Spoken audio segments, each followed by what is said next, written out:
എല്ലാവർക്കും പുതിയ വീഡിയോയിലേക്ക് സ്വാഗതം. ഇന്ന് നമ്മളൊരു സിമ്പിൾ റെസിപ്പി ആട്ടോ ചെയ്യുന്നത്. ഒരു തോരനാണ് നമ്മളിന്ന് തയ്യാറാക്കുന്നത്. കോവയ്ക്ക കൊണ്ട് ഒരു തോരൻ. വീഡിയോ ഇഷ്ടപ്പെടുവാണെങ്കിൽ തീർച്ചയായിട്ടും നിങ്ങൾ ചാനൽ സബ്സ്ക്രൈബ് ചെയ്യണേ. നിങ്ങളുടെ സപ്പോർട്ട് ഉണ്ടെങ്കിൽ മാത്രമേ തുടർന്ന് വീഡിയോസ് ചെയ്യാൻ പറ്റൂ.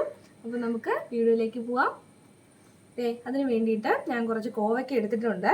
നമ്മൾ തോരന് ആണല്ലോ ഉണ്ടാക്കുന്നത്, അതുകൊണ്ട് ചെറുതായിട്ടൊന്ന് മുറിച്ചെടുക്കുക. അതായത് നമ്മൾ വിഴുക്ക് വരട്ടിക്ക് മുറിക്കുന്ന പോലെ അല്ല, 4 കീറിയിട്ട് ചെറിയ കഷ്ണങ്ങളായിട്ട് അത് നൈസ്, അധികം കട്ടിയില്ലാത്ത പീസസ് ആയിട്ട് അല്ലെങ്കിൽ കൊത്തി അരിഞ്ഞെടുക്കാം കേട്ടോ. ഇതേപോലെ വേണം നമ്മൾ കോവയ്ക്ക അരിഞ്ഞെടുക്കാനായിട്ട്. പിന്നെ അതിലേക്ക് വേണ്ടത് ഒരു സവാളയും ചെറുതായിട്ടൊന്ന് കൊത്തി അരിഞ്ഞെടുത്തതാണ്. ഇനി നമുക്ക് തോരൻ തയ്യാറാക്കാം. ഇപ്പം തോരൻ ഉണ്ടാക്കാനായിട്ട് നമ്മൾ ആദ്യം ഒരു പാത്രം വെച്ച് കൊടുത്തിട്ടുണ്ട്. നമുക്ക് അതിലേക്ക് കുറച്ച് എണ്ണ ഒഴിച്ചു കൊടുക്കാം. ഒരുപാടൊന്നും വേണ്ട കേട്ടോ, കുറച്ച് മതി. കുറച്ച് എണ്ണ ഒഴിച്ചു കൊടുക്കാം. അത് ചൂടായി വരുമ്പോൾ നമുക്ക് കുറച്ച് കടുക് ഇട്ട് കൊടുക്കാം. നോൺ സ്റ്റിക്ക് ആയതുകൊണ്ട് അധികം എണ്ണയൊന്നും വേണ്ട കേട്ടോ, കുറച്ച് മതി. നമുക്കതിലേക്ക് കുറച്ച് കടുക് ഇട്ട് കൊടുക്കാം.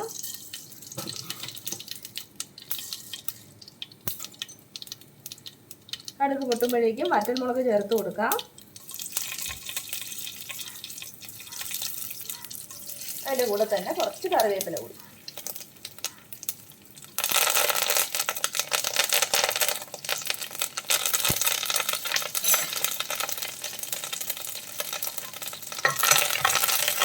കടുകൊക്കെ പൊട്ടി വറ്റൽമുളകൊക്കെ ഒന്ന് മൂത്ത് വരണം. ഇത്രയായി കഴിഞ്ഞാൽ ഇനി നമ്മൾ അരിഞ്ഞു വെച്ചിട്ടുള്ള കോവയ്ക്ക നമുക്കതിലേക്ക് ഇട്ട് കൊടുക്കാം.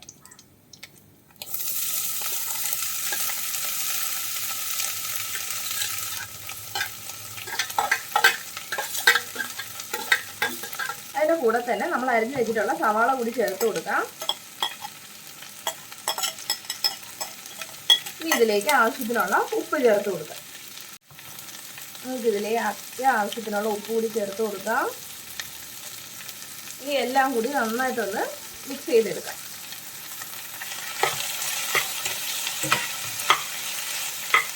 കോവയ്ക്ക് കുറച്ചൊരു വേവുണ്ട് കേട്ടോ, അതുകൊണ്ട് നമ്മൾ നന്നായിട്ടൊന്ന് വേവിച്ചെടുക്കണം. കുറച്ച് സമയം എടുക്കും, അധികം ഒന്നുമില്ല, എന്നാലും കുറച്ച് സമയം.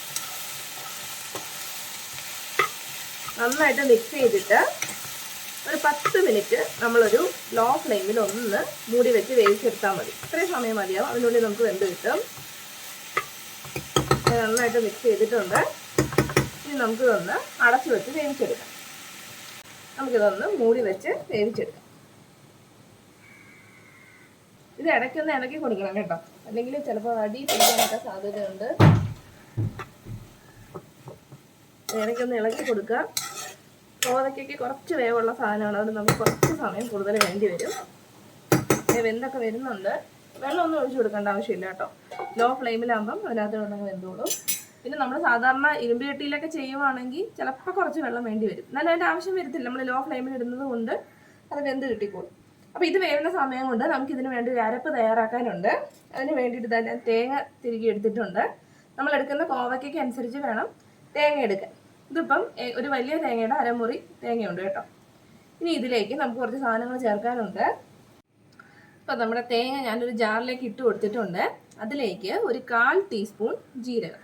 ഒരുപാട് ഇടരുത് കേട്ടോ, ജീരകത്തിൻ്റെ ചുവ വരും, ഒരു ഓവറായിട്ടൊരു കുത്തലുണ്ടാവും. അതുകൊണ്ട് 1/4 ടീസ്പൂൺ മാത്രം ഇട്ട് കൊടുത്താൽ മതി.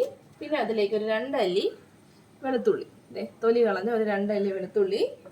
പിന്നെ നമുക്ക് വേണ്ടത് മഞ്ഞൾപ്പൊടിയാണ്. ഒരു 1/4 ടീസ്പൂൺ മഞ്ഞൾപ്പൊടി നമുക്ക് ഇതിലേക്ക് ചേർത്ത് കൊടുക്കാം. ഒരു 1/4 ടീസ്പൂൺ മഞ്ഞൾപ്പൊടി, ഒരു 1/4 ടീസ്പൂൺ മുളക് പൊടി കൂടി ചേർത്തിട്ടുണ്ട്. ഇനി നമുക്കിതൊന്ന് അരച്ചെടുക്കാം. അരയ്ക്കാന്ന് പറഞ്ഞാൽ നമ്മൾ ഒരുപാടൊന്നും അരച്ചെടുക്കരുത്. നമ്മൾ മിക്സി ലെഫ്റ്റിലോട്ട് തിരിക്കത്തില്ലേ, ജസ്റ്റ് ഒന്ന് ക്രഷ് ചെയ്തെടുക്കുന്ന മോഡ്, ഇടത്തോട്ട് തിരിച്ച് ഒരു പ്രാവശ്യം ഒന്ന് ക്രഷ് ചെയ്തെടുത്താൽ മതി കേട്ടോ. തോരൻ ഒരുപാടൊന്നും അരഞ്ഞു പോകാൻ പാടില്ല. നമുക്കത് ജസ്റ്റ് ഒന്ന് അടിച്ചുകൊണ്ട് വരും. ഇതേപോലെയാണ് നമുക്ക് അരഞ്ഞ് കിട്ടേണ്ടത് കേട്ടോ. ഒരുപാട് അങ്ങ് അരഞ്ഞു പോകരുത്, ജസ്റ്റ് നമ്മളൊന്ന് പൊടിക്കൊന്ന് ക്രഷ് ചെയ്തെടുത്താൽ മാത്രം മതി. ഇത് ഞാൻ നോക്കിയപ്പോൾ കുറച്ച് ഉപ്പ് കുറവാണ് കേട്ടോ, നമുക്കൊരു അല്പം കൂടി ഇപ്പോൾ ചേർത്ത് കൊടുക്കാം. കുറച്ച് ഉപ്പ് കുറവാണ്. ഇനി നമുക്കൊന്ന് മിക്സ് ചെയ്ത് കൊടുക്കാം. ഇത് വെന്ത് വരുന്നുണ്ട് കേട്ടോ, നിറമൊക്കെ മാറി വരുമ്പോഴേ നമുക്ക് മനസ്സിലാവും വെന്ത് വരുന്നുണ്ടെന്ന്. എൻ്റെ ആ കളറൊക്കെ ഒന്ന് മങ്ങി വന്നില്ലേ, കുറച്ചും കൂടി ഒന്ന് വേവാനുണ്ട് കേട്ടോ. അത് കഴിഞ്ഞിട്ട് നമുക്ക് അരപ്പ് ചേർത്ത് കൊടുക്കാം. നമ്മളിത് ലോ ഫ്ലെയിമിലിട്ട് കുക്ക് ചെയ്യാൻ തുടങ്ങിയിട്ട് 10 മിനിറ്റ് ആയിട്ടുണ്ട് കേട്ടോ. അപ്പോൾ നമുക്കൊന്ന് തുറന്ന് നോക്കാം. ഈ കോവയ്ക്കൊക്കെ നന്നായിട്ട് വെന്ത് വന്നിട്ടുണ്ട്. ഉണ്ടോ? ഇനി നമുക്കിതിലേക്ക് അരപ്പ് ചേർത്ത് കൊടുക്കാം. നമ്മൾ അരച്ച് വെച്ചിട്ടുള്ള അരപ്പ് ഇതിലേക്ക് ചേർത്ത് കൊടുക്കാം. ഇപ്പോഴേ ഇളക്കണ്ട കേട്ടോ. നമ്മൾ ഈ നടുക്ക് ജസ്റ്റ് ഒന്നൊരു കുഴി ഉണ്ടാക്കി ഈ അരപ്പ് അതിലേക്ക് ഇട്ട് കൊടുത്തിട്ട് ഒന്നൊന്ന് പൊത്തി വെക്കാം. ഇതെല്ലാം കൂടി അതിൻ്റെ മേളിലേക്ക് ഇട്ട് ജസ്റ്റ് ഒന്ന് പൊത്തി വെക്കാം. ആ അരപ്പൊന്ന് വേവാനായിട്ട് ഒരു 2-3 മിനിറ്റ് ഇങ്ങനെ ചെയ്യാം കേട്ടോ. ഒരു 3 മിനിറ്റ് അല്ലെങ്കിൽ 2 മിനിറ്റ് കൂടി നമുക്കിതൊന്ന് അടച്ചു വെക്കാം. അരപ്പൊന്ന് വെന്ത് കിട്ടാൻ വേണ്ടി മാത്രം. അതും ലോ ഫ്ലെയിമിൽ തന്നെ ചെയ്താൽ മതി കേട്ടോ. ഇപ്പോൾ 3 മിനിറ്റ് ആയിട്ടുണ്ട് ഏകദേശം. നമുക്ക് തുറന്ന് നോക്കാം. അരപ്പൊക്കെ നന്നായിട്ട് വെന്തിട്ടുണ്ടാവും. നമുക്കിനി ഒന്ന് ഇളക്കി കൊടുക്കും. ഈ സമയത്ത് മാത്രമേ ഇളക്കി മിക്സ് ചെയ്താൽ മതി കേട്ടോ. അല്ലാതെ ആദ്യമേ മിക്സ് ചെയ്യരുത്. തോരൻ്റെ നല്ലൊരു മണം വരുന്നുണ്ട് കേട്ടോ.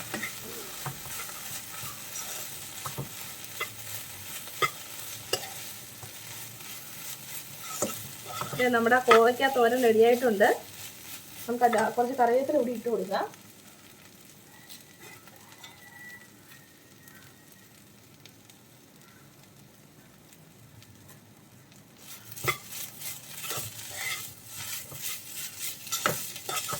നമുക്ക് വളരെ എളുപ്പത്തിൽ ഉണ്ടാക്കിയെടുക്കാൻ പറ്റുന്ന നല്ല ആരോഗ്യപ്രദമായ തോരൻ കേട്ടോ. കാരണം നമ്മുടെ വീട്ടിലൊക്കെ കോവയ്ക്കൊക്കെ പിടിക്കുമല്ലോ. അതുകൊണ്ട് നമുക്ക് വീട്ടുമുറ്റത്ത് പിച്ചെടുത്ത് പെട്ടെന്ന് ഉണ്ടാക്കാൻ പറ്റും. പിന്നെ ഇതിന് കുറച്ച് വേവ് കൂടുതലാണ്, അത്രേ ഉള്ളൂ. വേറെ കുഴപ്പമൊന്നുമില്ല. നമുക്ക് പെട്ടെന്ന് തയ്യാറാക്കി എടുക്കാൻ പറ്റും. കനം കുറച്ച് അരിഞ്ഞാൽ മതി കേട്ടോ. അപ്പോൾ അധികം സമയമൊന്നും എടുക്കത്തില്ല വേവാനായിട്ട്. അപ്പം നമ്മുടെ ടേസ്റ്റി കോവയ്ക്ക തോരൻ തയ്യാർ. വീഡിയോ ഇഷ്ടപ്പെട്ടാൽ തീർച്ചയായും നിങ്ങൾ ചാനൽ സബ്സ്ക്രൈബ് ചെയ്യാം. പുതിയൊരു വീഡിയോയുമായി നമുക്ക് വീണ്ടും കാണാം. അതുവരെ ബൈ ബൈ.